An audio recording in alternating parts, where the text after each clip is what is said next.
ನಮಸ್ಕಾರ ವೀಕ್ಷಕರೇ, Karnataka power TV ನ್ಯೂಸ್ಗೆ ತಮ್ಮೆಲ್ಲರಿಗೂ ಸ್ವಾಗತ. ವಾರ್ತೆಗಳ ವಿವರ. ಪ್ರತಿ ವರ್ಷ ಏಪ್ರಿಲ್ 29ರಂದು ಅಂತಾರಾಷ್ಟ್ರೀಯ ನೃತ್ಯ ದಿನವನ್ನು ಆಚರಿಸಲಾಗುತ್ತದೆ.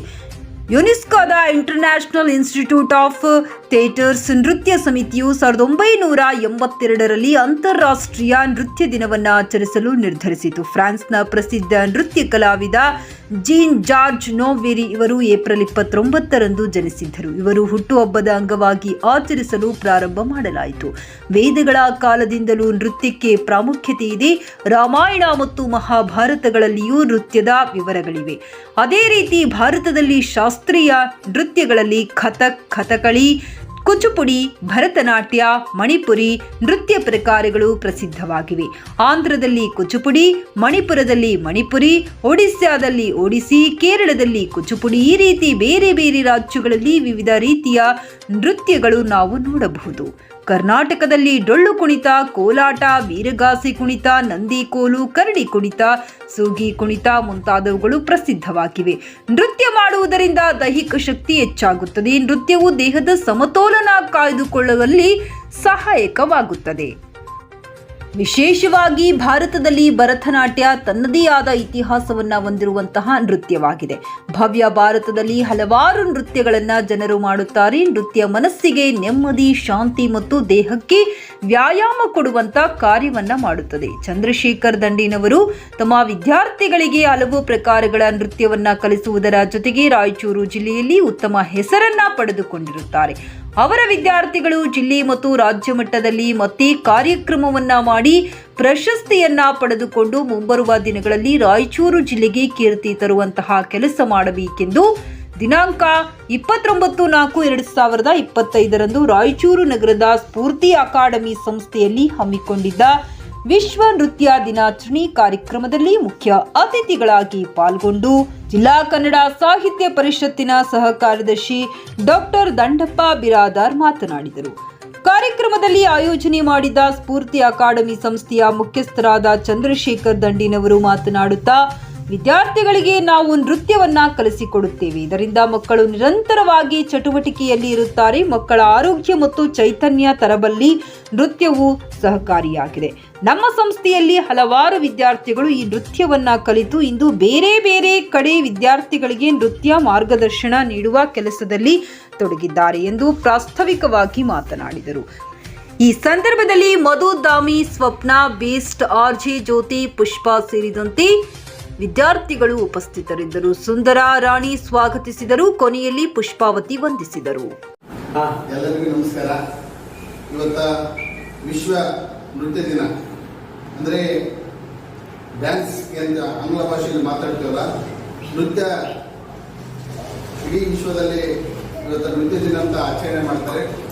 ಯಾಕೆ ಈ ನೃತ್ಯ ದಿನ ಆಚರಣೆ ಮಾಡ್ತಾರೆ ಅನ್ನುವಂಥದ್ದಂದ್ರೆ 1982ರಲ್ಲಿ ಯುನೆಸ್ಕೋ ಸಂಸ್ಥೆ ಇಂಟರ್ನ್ಯಾಷನಲ್ ಒಂದು ಸಂಸ್ಥೆಯ ಅಡಿಯಲ್ಲಿ ಇದನ್ನ ಪ್ರತಿ ವರ್ಷ ಏಪ್ರಿಲ್ 29ರಂದು ವಿಶ್ವಸಂಸ್ಥೆಯ ಅಡಿಯಲ್ಲಿ ಜಾರಿಗೆ ಬಂದಿರುವಂತಹ ವಿಶ್ವ ನೃತ್ಯ ದಿನವನ್ನು ನಾವು ಆಚರಣೆ ಮಾಡ್ತೀವಿ. ಇದು ಯಾಕೆ ಬಂತು ಜಾರಿಗೆ ಅಂದ್ರೆ 1727 ಫ್ರಾನ್ಸಿನ ಪ್ರಸಿದ್ಧ ನೃತ್ಯಗಾರ ಜಾನ್ ಎನ್ನುವಂತವನು ಇದನ್ನ ಇವತ್ತದು ಹುಟ್ಟಿದ ದಿನ. ಇಡೀ ವಿಶ್ವದಲ್ಲಿ ಆ ಸಂದರ್ಭದಲ್ಲಿ ನೃತ್ಯಕ್ಕೆ ಒಂದು ಅಡಿಪಾಯ ಹಾಕಿದಂತ ವ್ಯಕ್ತಿ.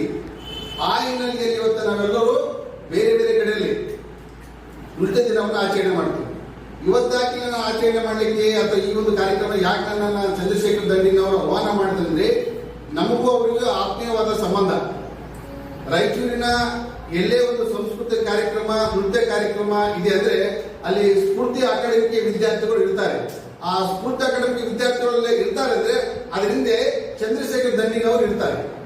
ಆ ಹಿನ್ನೆಲೆಯಲ್ಲಿ ಸುಮಾರು ವರ್ಷಗಳಿಂದ ನನ್ನ ಮತ್ತು ಅವರ ಆತ್ಮೀಯವಾದ ಸಂಪರ್ಕದ ಹಿನ್ನೆಲೆಯಲ್ಲಿ ಇವತ್ತ ಅವರ ಒಂದು ಸಂಸ್ಥೆಯಲ್ಲಿ ನಾವು ವಿಶ್ವ ನೃತ್ಯ ದಿನವನ್ನ ಆ ನಟರಾಜನಾಗಿರುವಂತಹ ಶಿವನ ಒಂದು ಪೂಜೆಯನ್ನ ಮಾಡುವುದರ ಮೂಲಕ ಈ ಒಂದು ಕಾರ್ಯಕ್ರಮವನ್ನ ಪ್ರಾರಂಭ ಮಾಡ್ತಾ ಇದ್ದೇವೆ. ನಮ್ಗೆ ಯಾಕೆ ಬೇಕು ಡ್ಯಾನ್ಸ್? ಈಗೆಲ್ಲ ನೀವು ಡ್ಯಾನ್ಸ್ ಅಂತೀರಿ, ನೃತ್ಯದಿಂದ ಅರ್ಥ ಆಗಲ್ಲ. ಡ್ಯಾನ್ಸ್ ಮಾಡಿದ್ರೆ ಅಥವಾ ನೃತ್ಯ ಮಾಡಿದ್ರೆ ಏನಾಗ್ತದೆ, ನಿಮ್ಮ ದೇಹದ ಎಲ್ಲಾ ಭಾಗಗಳಿಗೂ ವ್ಯಾಯಾಮ ಆಗುತ್ತೆ. ಹೌದಾ? ಆಮೇಲೆ ನೋಡಿ, ಡ್ಯಾನ್ಸ್ ಮಾಡ್ದಂದ್ರೆ ಸಾಕು, ಡ್ಯಾನ್ಸ್ ನೋಡ್ಲಿಕ್ಕೆ ನಿಮ್ಮ ಮನಸ್ಸು ತವಗಾಗ್ತಿರುತ್ತೆ. ಇವ್ರು ಹೆಂಗ್ ಡ್ಯಾನ್ಸ್ ಮಾಡ್ತಾರೆ, ಇವ್ರು ಹೆಂಗ್ ನಾಟ್ಯ ಮಾಡ್ತಾರೆ, ಹೌದಾ? ಬೇರೆ ಬೇರೆ ರೀತಿಯಲ್ಲಿ ಬೇರೆ ಬೇರೆ ನಾಟ್ಯಗಳಿದಾವ. ಕರ್ನಾಟಕದ ಒಂದು ರೀತಿಯ ನೃತ್ಯ ಕಾರ್ಯಕ್ರಮ ಇದೆ, ಆಂಧ್ರದಲ್ಲಿದೆ, ತಮಿಳುನಾಡಲ್ಲಿದೆ, ಕೇರಳದಲ್ಲಿ ಬೇರೆ ಬೇರೆ. ಇವತ್ತು ಕರ್ನಾಟಕದಲ್ಲಿ ಬಂದಾಗ ಡೊಳ್ಳಿನ ಮೂಲಕ ನೃತ್ಯ ಮಾಡ್ತಾ ಇದ್ರೆ, ವೀರಗಾಸೆ ಮೂಲಕ ನೃತ್ಯ ಮಾಡ್ತಾ ಇದ್ರೆ,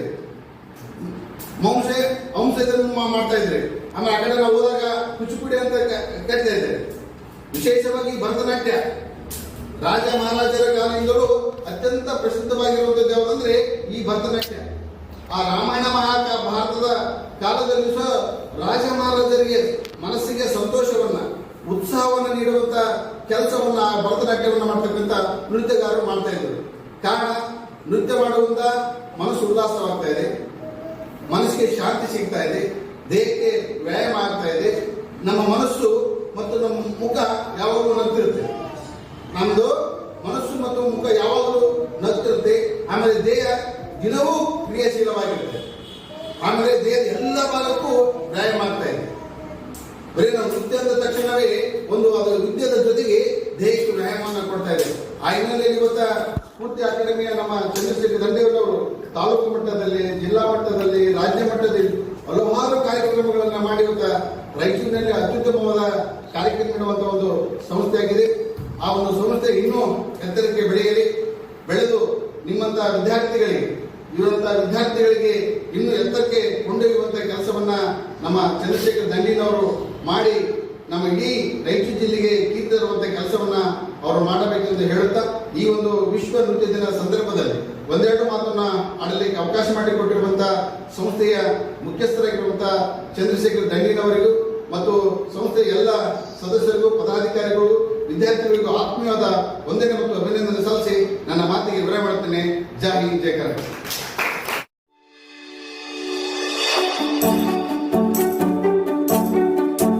ನೀವಿನ್ನು ನಮ್ಮ ಚಾನೆಲ್ಗೆ ಸಬ್ಸ್ಕ್ರೈಬ್ ಮಾಡಿಲ್ಲವೇ? ಹಾಗಿದ್ರೆ ತಡಬೇಕೆ? ಹಿಂದೆ ಸಬ್ಸ್ಕ್ರೈಬ್ ಮಾಡಿ, ಬೆಲ್ ಐಕಾನ್ ಪ್ರೆಸ್ ಮಾಡಿ, ಶೇರ್ ಮಾಡಿ, ಕಮೆಂಟ್ ಮಾಡಿ.